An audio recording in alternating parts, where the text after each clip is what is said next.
Thank you for making World News Tonight with David Muir, America's most watched newscast. You stabbed a dead with a pitchfork. Security footage showed a woman riding off on a stolen horse. We need to find this woman before this mob does. Pardon me, ma'am? We need that horse. CBI, drop your weapon. Free! More direct tonight at a special time, 90 Central. We are warming up for the last few days of April with highs into the upper 80s, staying dry for now, but we'll finally see some beneficial rain as we go into the first weekend of May. I'll break down all the details coming up. Right now on News Channel 6 and 7, honoring a fallen deputy while helping his family and the family of another deputy shot in the line of duty. How local groups are stepping up to lend a hand. Plus, a look at two plans Augusta commissioners are considering to help clean up litter in Augusta. What commissioners are saying about the effort to spruce up the Garden City. And the coordinated cleanup effort in Aiken coming to an end more than 7 months after Hurricane Helene made her mark on the area. The details and how you can still get storm debris picked up as your news starts right now. Live from Television Park, this is WJBF News Channel 6 at 7. Good evening, everyone. I'm Dee Griffin. Thanks so much for joining us. Coverage you can count on begins with funeral arrangements being set for Columbia County Sheriff's Deputy Brandon Sykes. His funeral will be held Monday, May 5th at the Columbia County Performing Arts Center.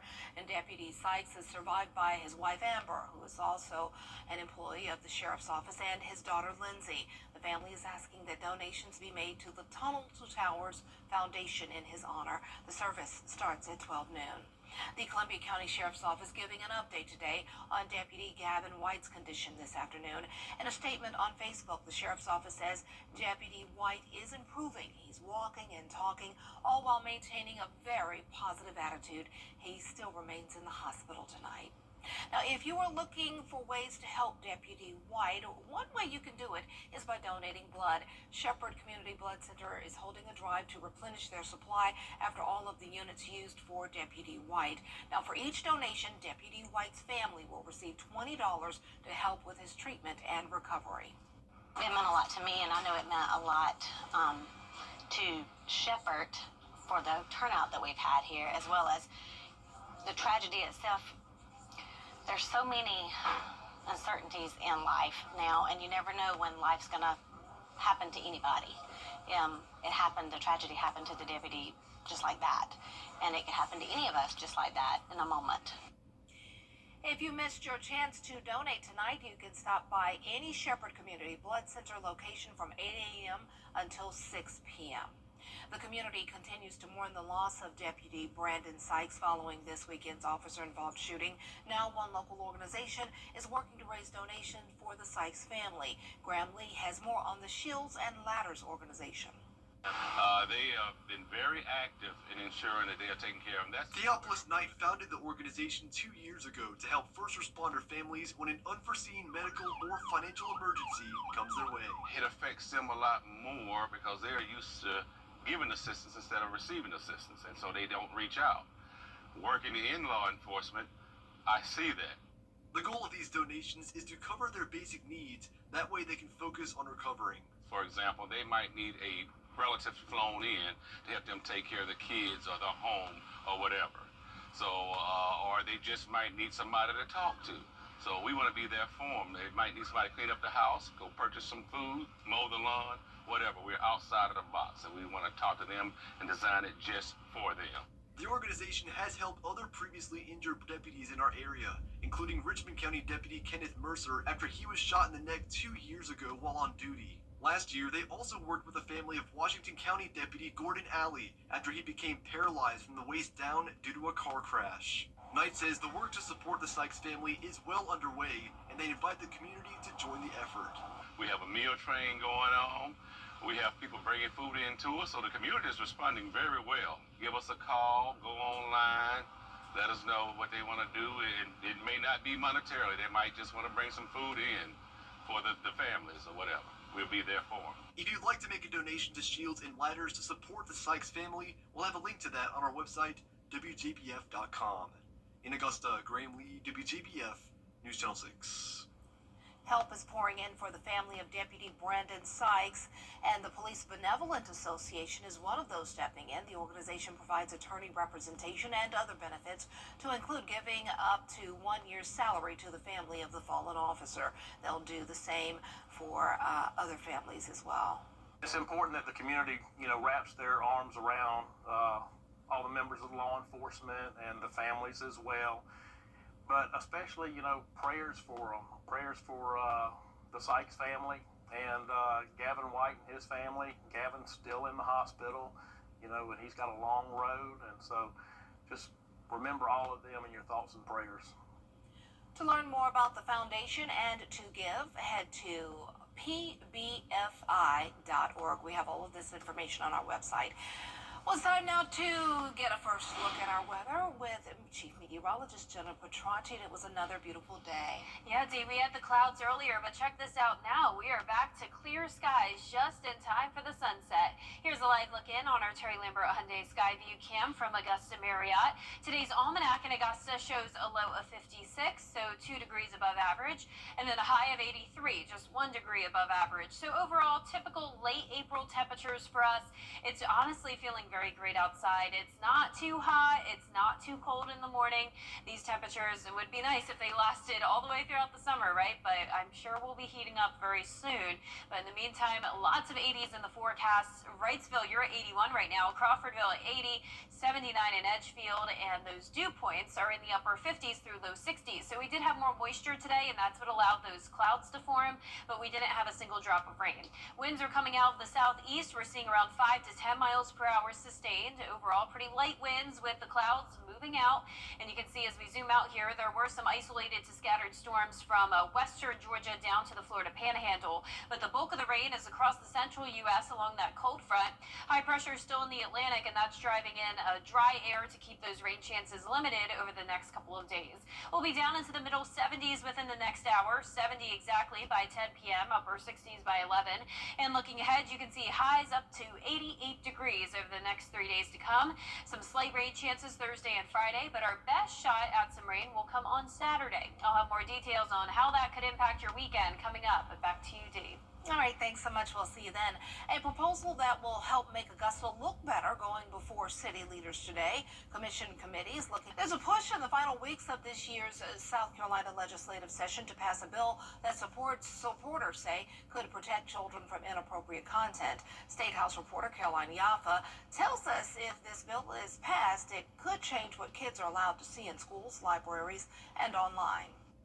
If passed, schools and teachers could face consequences if they discuss topics or content that's seen as offensive or obscene with students. This material would not be, like I said, wouldn't be allowed on TV, wouldn't be allowed on the radio. So why are we exposing our children to it? There's a time and a place for those materials, and the schoolhouse is not that place. The bill would change the state's current obscenity laws by making the definition of harmful to minors stricter. That means even small parts of a book, movie, or performance could now be considered inappropriate if they contain obscene or graphic material. The South Carolina Code of Laws defines obscenity, but the bill would redefine it. Categorizing an absurdly broad amount of speech as obscene, this bill is a far-reaching attack on South Carolinians' First Amendment rights. Sponsor Representative April Cromer says this bill is crucial to protect children. We've had parents that have complained and called in all over the state with concerns of what the material that their children are being exposed to. Josh Malkin strongly opposes this bill. He testified if this bill is passed, a potty training book would be seen as obscene. He says since there was a minor in the room while he was testifying, if this bill was a current law, he could be in trouble. I think if House Bill 4123 were to pass, a bill that categorizes a mention of excretion as sexual activity, my testimony where I talked about excretion in the book Everybody Poops could technically be considered a violation of that bill. Representative Travis Moore says this bill has significant constitutional implications. In Columbia, I'm Caroline Yaffa. Happening now, the counting of ballots in municipal elections in North Augusta is underway. Polls closed at 7 p.m. Voters headed to the polls today to decide the mayoral race, 3 city council seats, and 1 expired 2-year term on city council. We'll keep you up to date on results as they come in. It's election coverage you can count on. Coming up, President Trump marks 100 days in office by touting his policies, while new polling shows his support is falling off. A closer look next. Hey there, Georgia. I'm John. And partly cloudy and dry conditions for us now with temperatures on the rise. Then we'll finally see those rain chances go up by the end of this week, but drying out just in time for Sunday. I'll have all those details right after this break.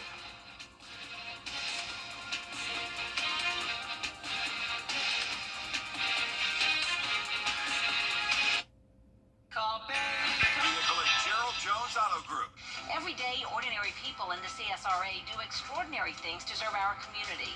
Each month, News Channel 6 recognizes these outstanding volunteers with the Giving Your Best Award. Do you know an everyday hero who goes the extra mile to help others? Nominate them for the Giving Your Best Award by visiting WJBF.com and filling out the entry form. Sponsored by Science Co., Beatlot Augusta, Security Federal Bank, and News Channel 6.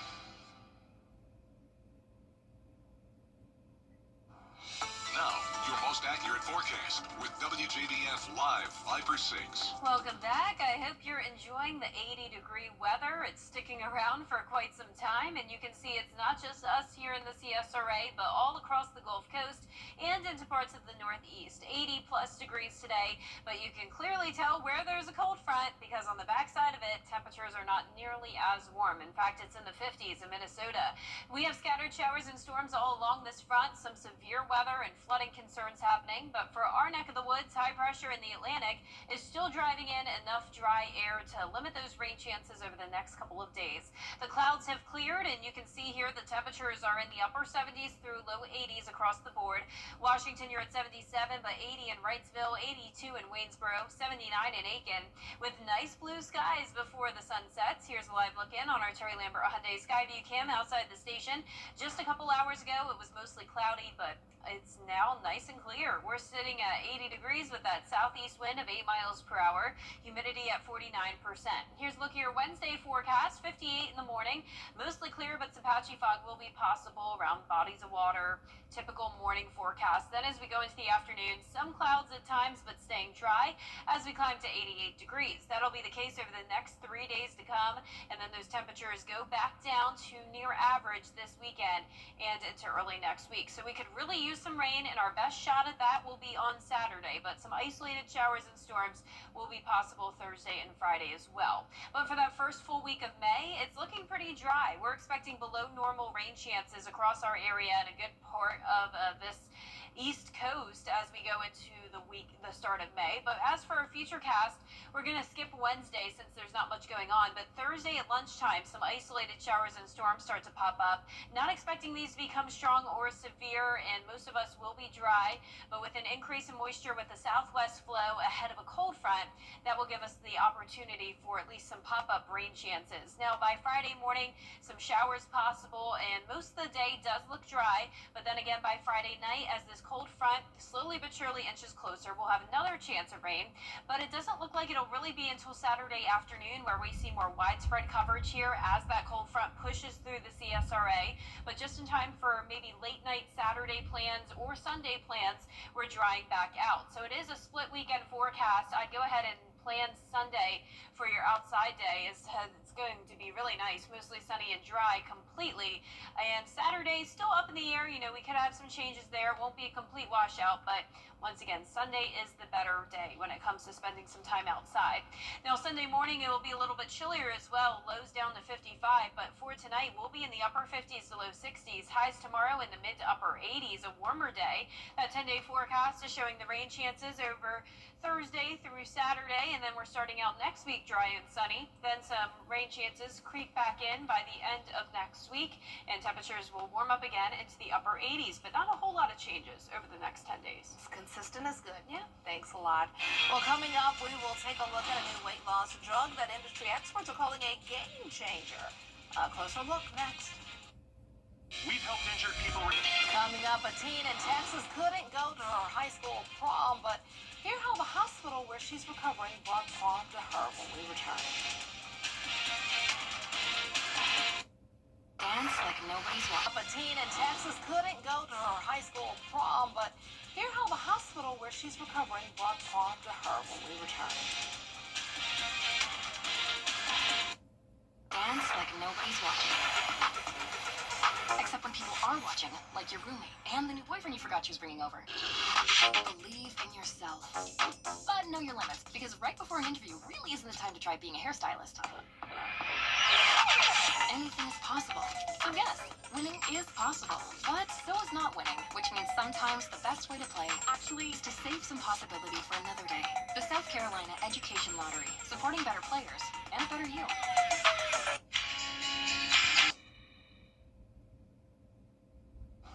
Ella Walker is in a hospital in Houston after a trampoline accident earlier this month. That meant the 18-year-old wouldn't be able to go to her prom at Tomball High School. That's when Woodlands Hospital stepped in to help the teen recovering from back surgery. They brought prom to her. Walker's room was decorated with the same Roaring 20s theme as her school's actual prom. Walker's friends and her boyfriend spent the night there with her to celebrate prom. Wonderful. That looks really fun. Nice. Very nice. Oh, I love their dresses too. And look at all the decorations. They look great. Wow. That's good. Well, our forecast is showing dry weather again tomorrow, but then those rain chances come back into the picture Thursday through Saturday. A nice dry and sunny Sunday. And the dry weather continues into next week, at least the first half. Temperatures briefly cooling down from 88 tomorrow to 82 on Monday, but then we're right back to 88 next Friday with more slight rain chances. All right, well, that'll do it for this edition of News Channel 6 at 7, and our next news continues at 10. Entertainment Tonight is next. Have a great but safe evening.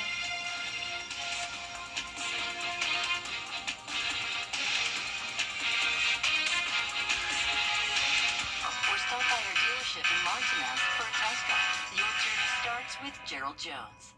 You've been seeing our commercials for months, and while you've been watching homeowners across our area save their roofs and save thousands of dollars, guess what? You can too. Roof Saver's exclusive patent-pending Renew at 17 roof preservation treatment extends the life of your roof by 17 years with just one application and one treatment. Call Roof Savers right now for your free roof inspection to see if your roof qualifies. Augusta, stop worrying about an expensive roof replacement. Let us visit your home and inspect your roof to see if you qualify for roof preservation. With just one application of Renew at 17, we can extend the life of your roof by 17 years. Prior to our treatment, we will also include a full roof tune-up and replace missing shingles, plus clean your roof to remove unsightly algae, mold, and dirt. We're proud to announce that Roof Savers is the first roofing company to be approved and partnered with the Wounded Warrior Program in the United States. Listen to Dr. David Godbold. This preservation treatment that you have with Roof Savers going forward in a 17-year warranty is absolutely unheard of. Our entire staff and our scientists basically had to check this chemical out before I would even allow it to be sprayed on any home dealing with any veteran or any of our wounded warriors. So that's why I'm doing it first, to be the leader, to let people know that for me to do it, it had to meet every bit of the criteria that we look for in putting our name on it. America's #1 choice for roof preservation is Roof Savers. Save your roof, save your money.